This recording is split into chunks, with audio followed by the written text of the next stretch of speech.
Hivi wewe upoje? Kila nikipanga mipango yangu kwa ajili ya kumpata huyo kijana wa kafara, simpati. Inatuma watu wangu wanakesha siku nzima wanamtafuta, lakini bado hawampati. Naomba uniambie, huyo kijana wa kafara umemhifadhi wapi? Hiyo ndio sababu kuu iliyokufanya unilete hapa? Hilo sio swali la kuniuliza, nahitaji jibu kamili. Umemhifadhi wapi kijana wa kafara? Nakushangaa sana Million. Si ni wewe yule ambaye ulisema kuwa umejipanga kikamilifu na upo tayari kwa jambo lolote lile litakalotokea mbele yetu. Leo unakuja kuniuliza kijana kafara iko wapi? Sijui alipo. Unachokitafuta hivi punde unaenda kukipata. Sasa hii ni mara yangu ya mwisho na ya mwanzo kuongea na wewe kuhusu kijana wa kafara. Kinachofuata, wewe mwanzoni ulijitia fedharaji. Sasa mimi ni majenuni. Fanya chochote kile unachotaka. Kijana wa kafara hamuwezi mkampata kamwe. Mtafuteni mumjeruhi na mimi namtafuta nimsaidie. Basi sawa. Kwa vile umeamua hiyo vita, sawa, mimi nipo tayari. Lakini hiki unachokifanya kitakuja kikugharimu maisha yako.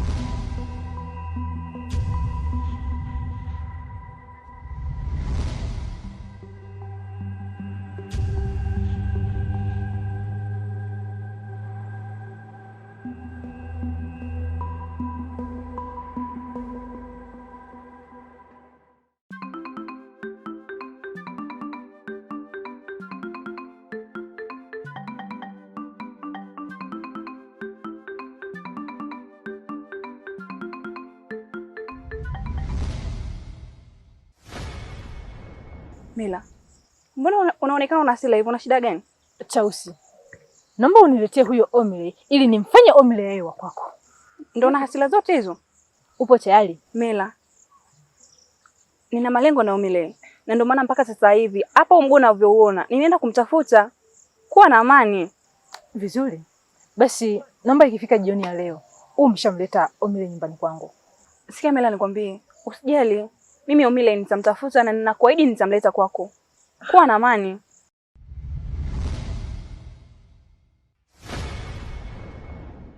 Kumbuka Chausi, endapo utafanikiwa kumleta Omile nyumbani kwangu na nikamsaidia, basi ni rasmi. Kuwa na uhakika ya kwamba atakuwa mume wako milele.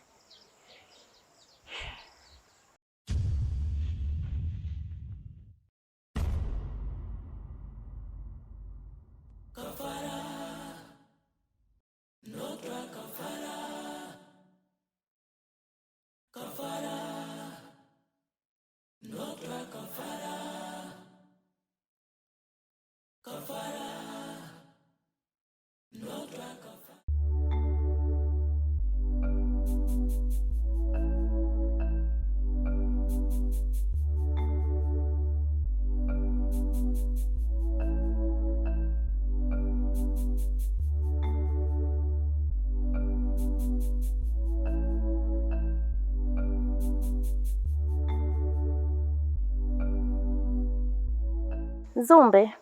Zimbabwe. Na mbona umechelewa? Nimechelewa? Mbona nimekuja ndani ya muda? Usinifanye mimi mtoto mdogo. Unajua kabisa tulikubaliana nini? Na ninafahamu kabisa ya kwamba wewe ndio unaishi na yule kijana Omile. Na unajua anatafutwa. Nilikutunzia siri yako kwa muda mrefu kwa makubaliano. Lakini wewe umekuwa mkaidi. Umekuwa kunizungusha tu kuendelea kuniahidi kila siku. Ninasubiria embe chini ya mnazi. Sasa mkaidi kivipi? Wewe tulia. Mimi nakumbuka, mimi ndo Livian na mimi ndo nilikuahidi. Kwa hiyo nakumbuka, sio kwamba eti nimesahau au nilikuwa nakuchezea. Nakumbuka kila kitu. Kwa hiyo wewe tulia. Siku yenyewe ikifika utapata hiyo zawadi yako. Mimi nataka mambo yaende haraka haraka zaidi ya mwendo wa Kobe tafadhali. Nimekusubiri sana. Utimizi ahadi hadi leo, Alafu, hivyo unajua kwamba kule ameleta mtafaruko mkali, yani sijui nikwambieje. Amechanganya watu huyu mtoto. Huyu mtu uliyemfazi wewe. Nikiwaambia kwamba uko naye, nadhani leo tunaweza kufariki. Sikia nikwambie. Mimi sijui, hayo mengine yanihusu. Mimi lengo langu lilikuwa kwamba unifichie siri yangu na mimi nitimize ahadi yangu kwako. Na ndio maana nimekwambia hivi, tulia, usiwe na haraka. Mimi sinipo, kwani nahama jamani? Sijamaanisha hivyo. Lakini wewe unajua ni kiasi gani kwamba mimi ninahusika na kazi za ulinzi, ni muda mrefu napitia bila kupata hiki kitu. Afu nimevumilia. tafadhali, mimi nitashindwa kuvumilia. Haya bwana, afu unajua nini? Au basi siku yenyewe ikifika utaona kila kitu.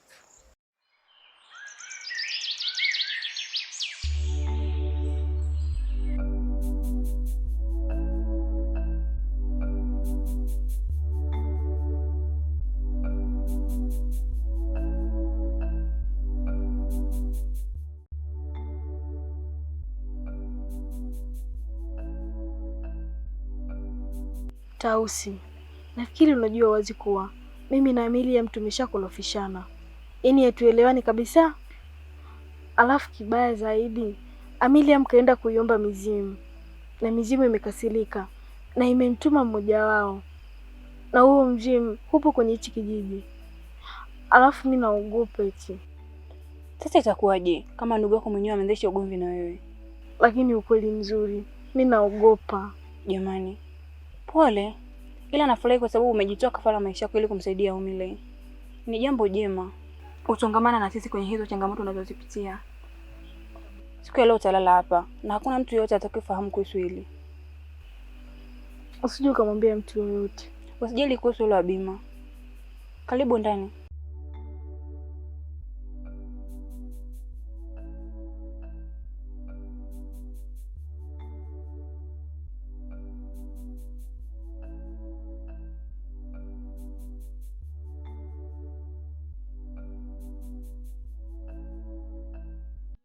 Ndoto ya kichwa changu kwangu iwe fimbo, machozi kwa samaki kwangu lundo lundo. Nipeni njia, nipeni njia, mbona waliweka kwa mafumbo? Jalali ona. Kwa nini mpaka saizi hujalala? Oliviani, mimi nina furaha gani ya kulala?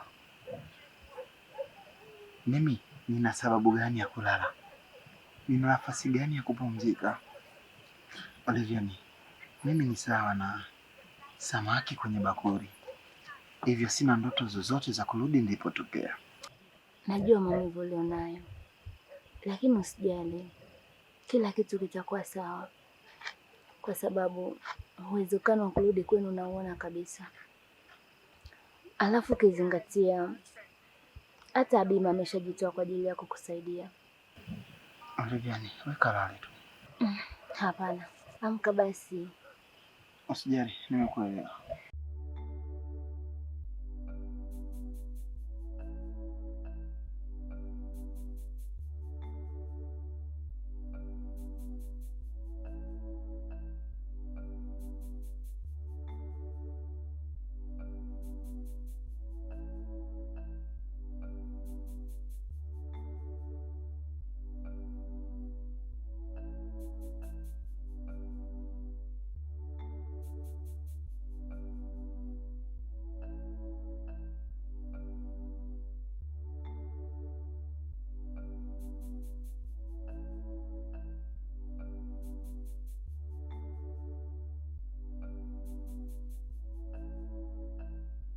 Abima, wewe ni mjinga. Abima, huna akili kabisa.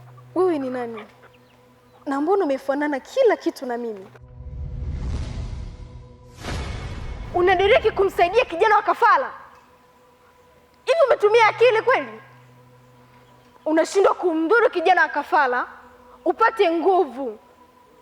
Unashindwa kumwaga damu ya kijana wa kafala, wewe unamsaidia. Si umeamua kumsaidia kijana wa kafala? Sasa muda sio mrefu kafala yake itahamia kwako, ama zangu ama zako.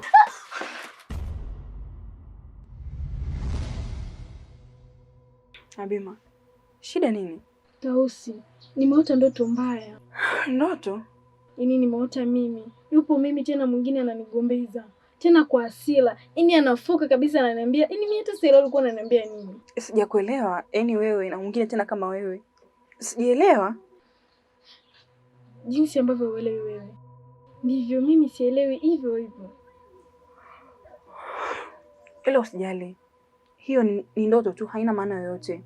Ondoa shaka, kuwa na amani, na kuomba upumzike. Hata usiogope, niamini mimi.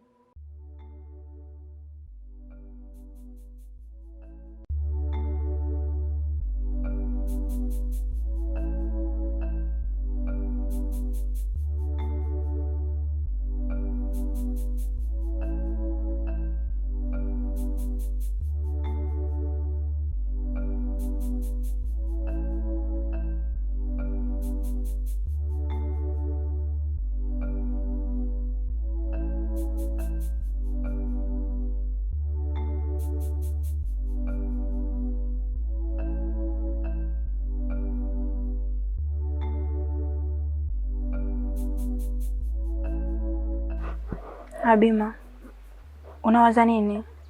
Na kuona umedumbukia kwenye dimbwi la mawazo. Nawaza ndoto niliyoiota jana usiku. Yaani kila nikiwaza yule mtu aliyekuwa akifanana na mimi kila kitu, alivyokuwa ananigombeza, alivyokuwa ananitukana, yaani kama vile anataka kunitoa uhai wangu. Hiyo ni ndoto tu, haina maana yoyote. Mara nyingi watu huota ndoto na hazitimii kabisa. Kwa hiyo ondoa shaka na usiwe na wasiwasi kabisa kuhusu hiyo ndoto. Basi sawa, ngoja niende kwa mtabiri. Basi sawa, safari njema.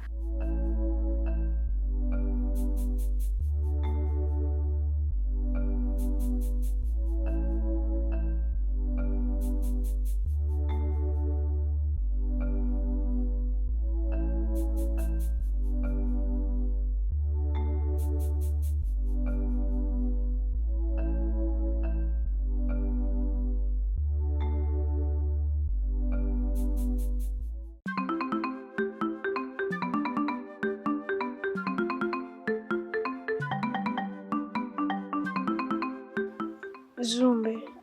Zimbabwe. Nyango mtabiri. Nimekuja na sababu kubwa ni ndoto niliyoiota. Abima, nafahamu ulichokiota. Vilevile nakupa hongera sana kwa kuweza kumsaidia kijana wa kafara.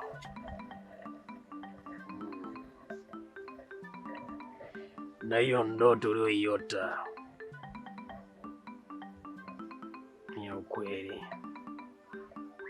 Na wamekutazalisha Abima. Sasa unanisaidiaje mtabiri? Nenda, utarudi kesho kwa msaada zaidi ya Abima.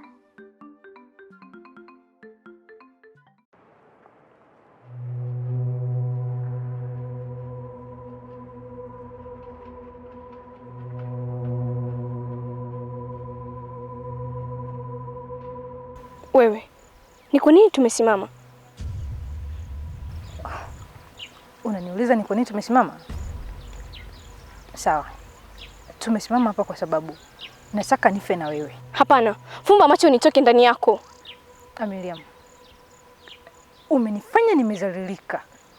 Umefanya watu wasinipende. Watu wangu wa karibu nilikuwa nawapenda, nilikuwa naishi nao, nilikuwa wananiamini, leo hii wananichukia. Yote ni kwa sababu yako. Wewe, fumba macho nitoke ndani yako. Sifumbi macho. Na endapo nikitoka ndani yako, nitakupatia chochote kile utakacho. Kwa sasa umeshachelewa. Alafu mimi kwa sasa sina cha kupoteza. Inabidi nife na wewe leo hapa. Hapana, nitakupatia nguvu na utaheshimika na kila mmoja hapa kijijini. Sihitaji chochote kutoka kwako. Hapana. Acha! Acha! Wewe acha, nitakupatia utajiri, nitakupatia nguvu, utaogopeka.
Zumbe.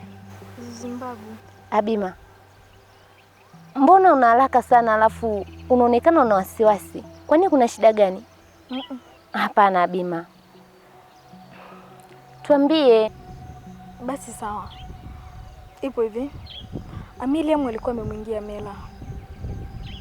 Mela akajiua, alafu Miriam alikuwa ndani ya mela, kwa hiyo wote wamekufa.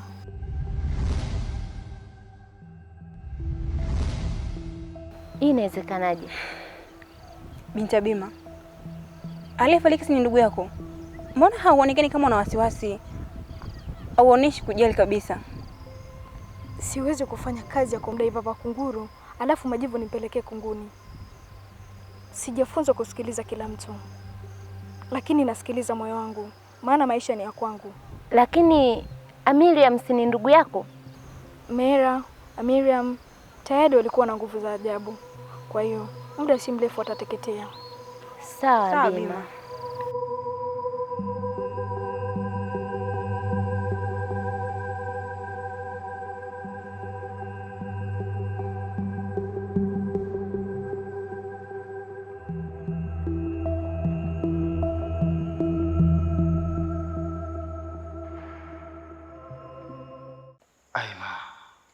Ewe mkuu. Ewe mkuu. Ewe mkuu. Aima. Ewe mkuu.